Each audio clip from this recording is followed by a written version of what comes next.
do it then. So Northwestern's president, this is Greg Flugar, who's out of Minnesota, who does a podcast. This was part of an article in Northwestern's campus newspaper. At the assembly, Schill, the president, and the panelists discussed UCLA and USC joining the Big Ten. The two schools, of everyone knows, will join August of 2024. He said he was not really thrilled with the inclusion of UCLA and USC in the Big Ten. While he remains skeptical about initial decision, he believes adding more West Coast teams to the Big Ten in addition to those two could result in less overall travel time for all the teams in the conference. Doesn't mean he'll get his way, but there's just another note from another president from one of the conferences in America. Yeah, he said it could. I mean, doesn't know that for sure, but, you know, if you're Northwestern and you're not wanting to travel, that's your best bet, is that they go and add a couple schools or 4 schools or whatever and take that load off of everybody else's plate that's going to have to go, you know, more than halfway across the country. Still seeing little to no indication that the Big Ten's pursuing this in any way, shape, or form. It's more or less everybody just assuming that they're going to have to do this at some point, or that they will just need to do it at some point.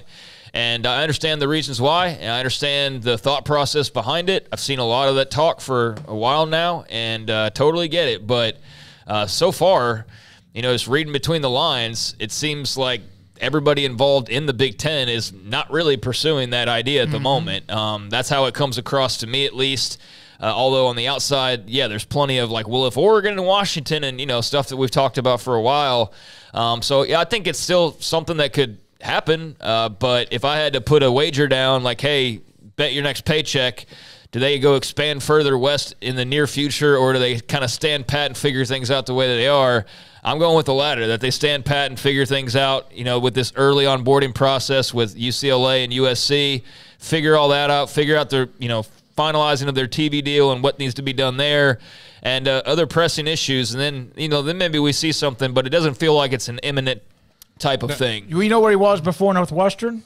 President at the University of Oregon. Yeah. I think here's the other thing is that, you know, everybody has it in their mind about the travel, because very smartly, when these conferences were first organized, they were organized regionally.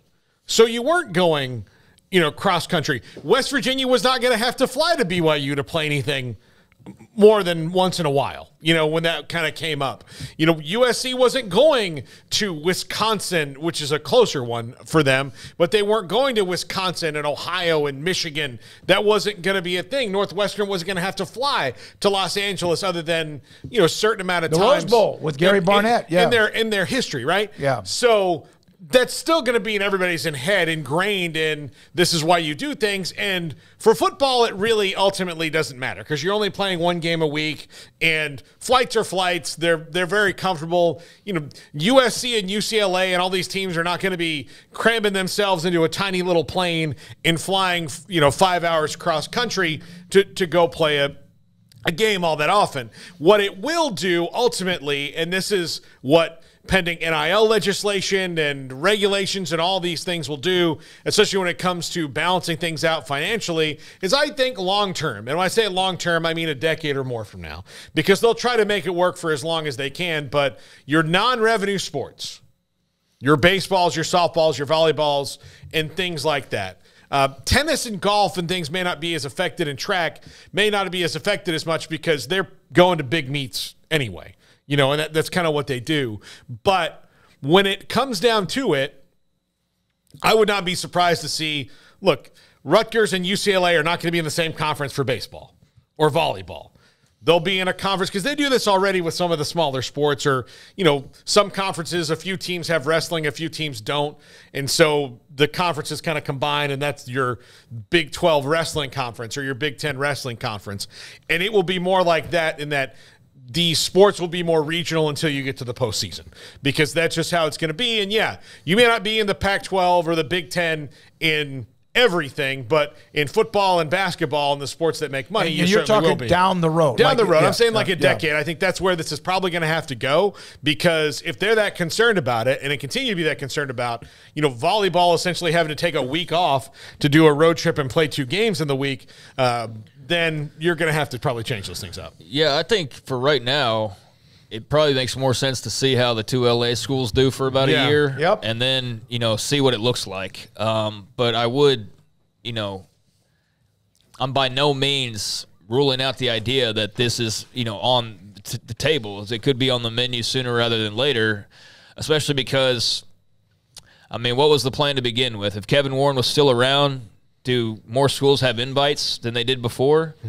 If he's saying that the plan was always to, have better transportation or, a better situation fixed up, were there plans in the works for more to be added? That's what question I think that begs is, if it was such an issue, then, you still went forward with the 2 LA schools. So you had to have known all along that this was something that was going to crop up as a potential problem. So what were your solutions and the way you were thinking about how you would, deal with that?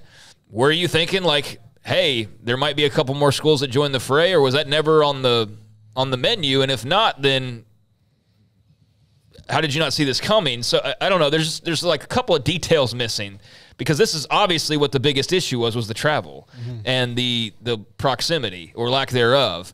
So this was never a secret part of this, but what made you move forward with it initially outside of like, we'll go get LA, or is it we'll get LA, we'll also have some teammates to help the transition and make it easier, and then just everything got so crazy that you couldn't finish off your master plan, and the guy who was in charge of it, or maybe the president's changed their mind, or Kevin Warren's gone, I don't know, but there's definitely another piece to this. It just wasn't as concrete as the LA part of it. And that's Petitti's now job to try to smooth things over, cross the T's, get the I's dotted, etc. And Bob Thompson yesterday, who's been a part of these discussions and media deals, said that he feels like it won't be that difficult to get the primetime games all set up and more. Now, this is not my opinion, but this was something, a part of the Washington State story from earlier that we mentioned, that they're going to kind of be careful with their finances and maybe even a little budget freeze and all that. They'll be fine. But here was one of the responses, and I bring this up because this is interesting with UCLA. They're moving to the Big Ten. Now, remember the number that has been put up there, $75 million, $100 million. Well, that's not going to be the case immediately, at some point most likely. But this was a guy on Twitter, and I thought it was kind of, again, the numbers may not match up. So those who are responding to the replay, whatever. Some say the dollars are closer to 60 than 70 million. Now, I don't know about 60. I would think 65, 70. But Regents already said UCLA will pay Cal a subsidy between $5 million, maybe 10. UCLA's own numbers say about $10 million of travel-related costs. Coaches will demand a Big Ten salary, correct? And then if you then take $60 million minus $10 million for the subsidy, $5 million or $10 million because of travel, $5 million or so, $40 million, $45 million, that looks different. And you wonder if, like, one regent or someone might look at that and go, hey, we need to make it's done. They're going. And then good for UCLA and the Big Ten and USC. But you wonder if some of the math starts to like flare up just a little bit. And I appreciate the guy putting those numbers up to make me think about it too. Yeah. I don't think so. I don't know this is just a full-on money grab right away. I think this is a long-term play that you're making as UCLA. This is the strength and the rock-solid foundation of the Big Ten that's not going anywhere anytime soon, ever, until college sports just aren't really a thing anymore. Mm-hmm. They're the cockroaches, along with the SEC, of the college football landscape. If Armageddon hits, they'll still be around. So I think if there's a lot of smart people out there in UCLA and USC country that are making some of these decisions, and sometimes they make dumb decisions too. But this is just one that, to me, it just. Every single school right now, and even any fan of a program who would maybe like make $1 million more or $1 million less, guess what? You're still booking that ticket to Big Ten country, buddy. Even if it's the same exact amount of money. Look at the different situations. I mean, the Big Ten's got their TV deal. I know it's not completely ironed out to every, period and comma is all in the correct place, because of the news we learned yesterday. But there's big money coming, and it's going to offset your travel expenditures and all those types of things. Yes, the travel remains problematic, but I think that's totally offset by the security, the foundation and the future that you have. So I get the money not being quite as great maybe as it first appeared, but that's also just that's initially. That's not 5 years, 10 years, 15 years down the line.